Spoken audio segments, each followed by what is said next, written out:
Okay, YouTubers, this is Joe from ArtAlienTV. Another quick game of Interplanetary Ice Spy here. I try not to be too long on this one.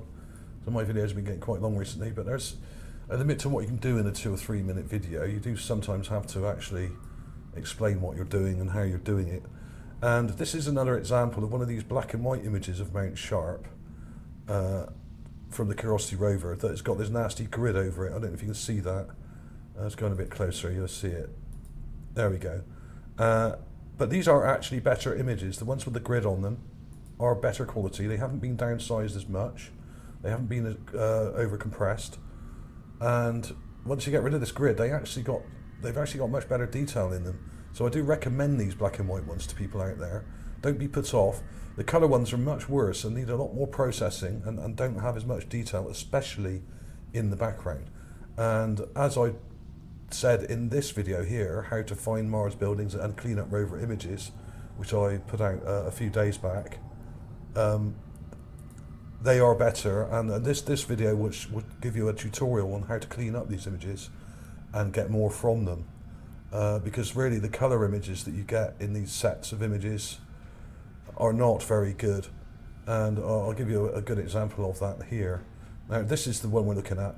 You've got a nice bit of foreground here, a bit of detail in these foreground rocks, and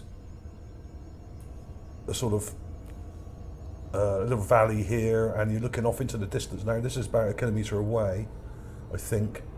We have the bottom of Mount Sharp here, but this would drop right down here into the lake bed. So it's probably a bit further away than you think, but maybe not as far as some people think, so depending on your point of view.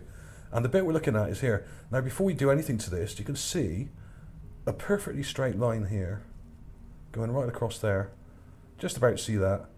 And there's some interesting diagonal lines coming down here as well. So I'll show you them in here. Now what I've did, in that sol, there are a whole bunch.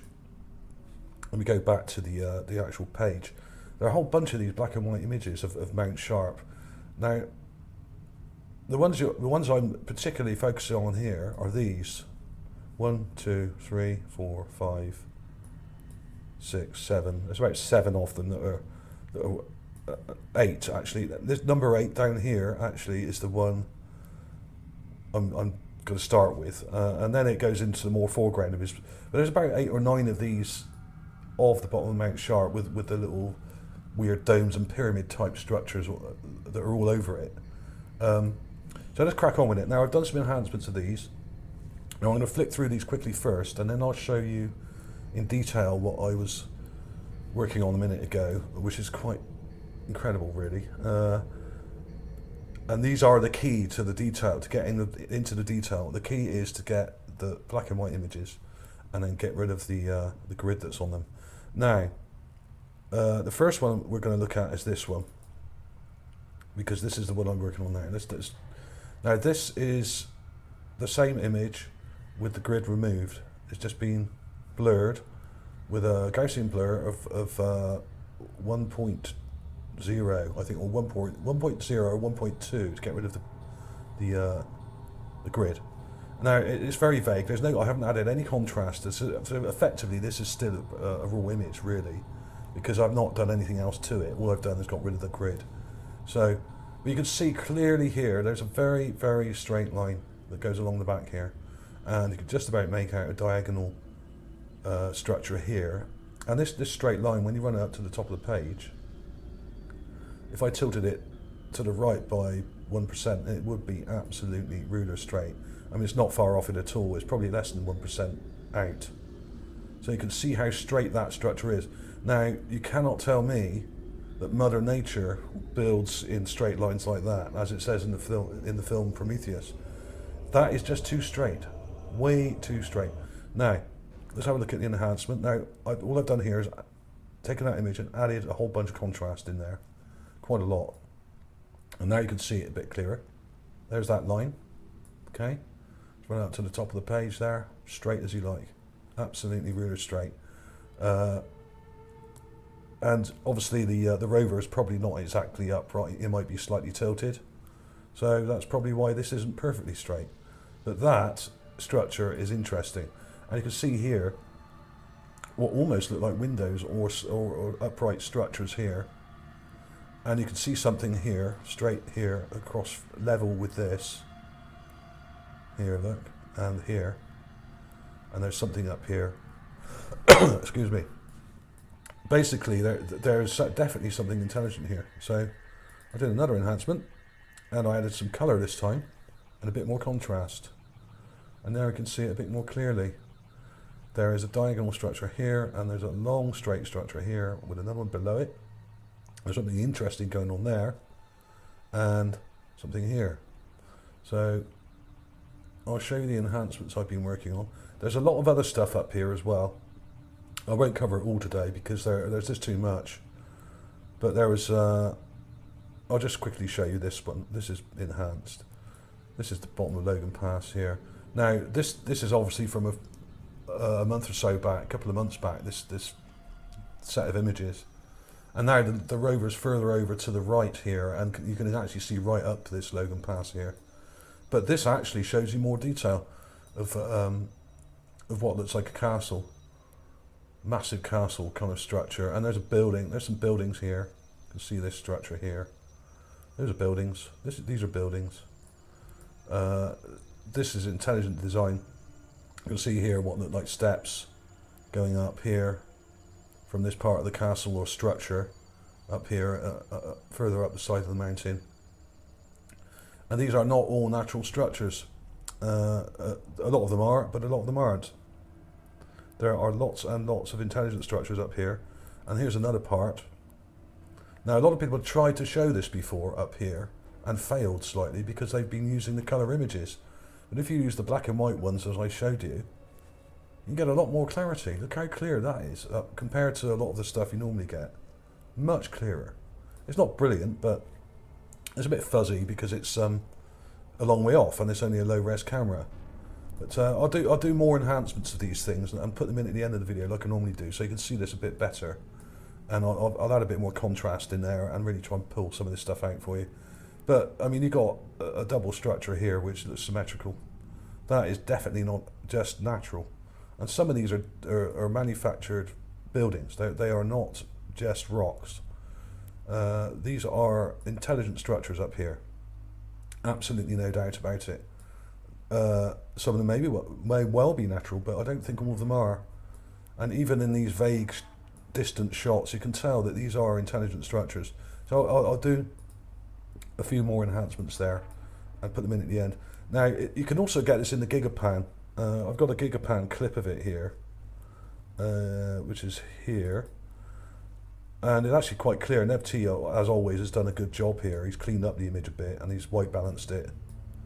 And you can see that long straight line. You can also see those parts quite clearly here.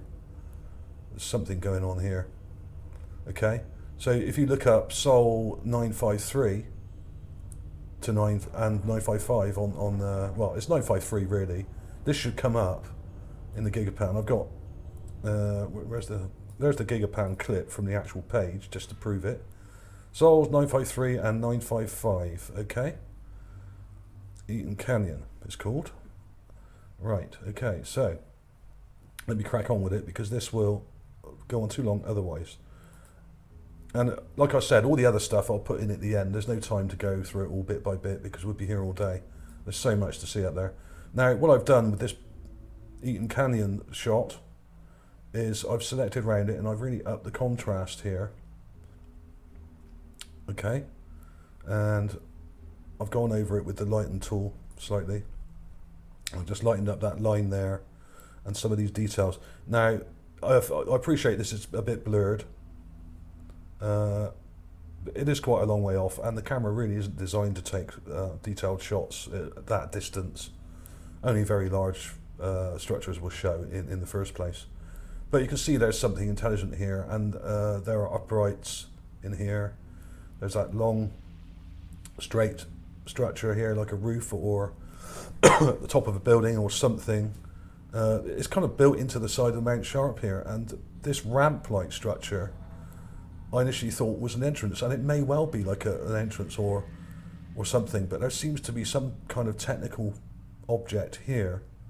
I'll try and brighten that up. I will do a bit more work on this before I put it in at the end of the video. because I appreciate these are hard to see, especially on a mobile device. But what I generally do is I just lighten the stuff that's already light and then darken the stuff that's already dark a little, just to bring out some of these shadows. But when you get in too close, it doesn't make any real sense, because obviously it's quite a long way off. It's about 1 kilometre away, possibly less. Could only be 500 meters away. But with a low-res camera, you're never going to get much detail, especially when they try and hide it. But there's definitely something intelligent here. I really cannot see how that could be explained away as wind erosion. Now, NASA always use this excuse, oh yes, it's just wind or water erosion. Well, it doesn't rain on Mars, so it's not water erosion. Well, it does rain. We're told it doesn't really, but it probably does, but not very often. And the air pressure is so low on Mars that you would have to have winds approaching 300 or 400 miles an hour for them to really do any erosion of any description at all on solid rock. So that excuse is really probably a load of BS, and that's another smokescreen by NASA. They use these things to try and stop people from looking at these images too closely, I'm sure. You can see a structure here sticking up, another one going across there. There's one coming down at a diagonal here. Some interesting stuff in here. So yes, there we go. I will put more enhancements of this at the end. I'm not going to get a load of detail out of this because it's simply too blurry, and I've had to blur it obviously slightly to get rid of that grid. But there's definitely something here, and it looks almost like a long sort of flat straight building along the side of Mount Sharp here, with some kind of entrance into this huge mound, which could be a bunker, or it could be a hangar, it could be, who knows, and this could be an entrance to a massive underground facility, military base or a civilian habitation, absolutely no idea. But there is definitely something intelligent here, absolutely no doubt about it. This is not natural. I mean, it's so long and straight, and it's actually quite a lot closer than a lot of the structures that we're seeing up on Mount Sharp now. This isn't that far away. So it's definitely there, but the question is, what is it, and is it still in use? Okay, thanks for watching everybody. Gotta go, my throat is about to go and about to lose my voice. I will see you soon.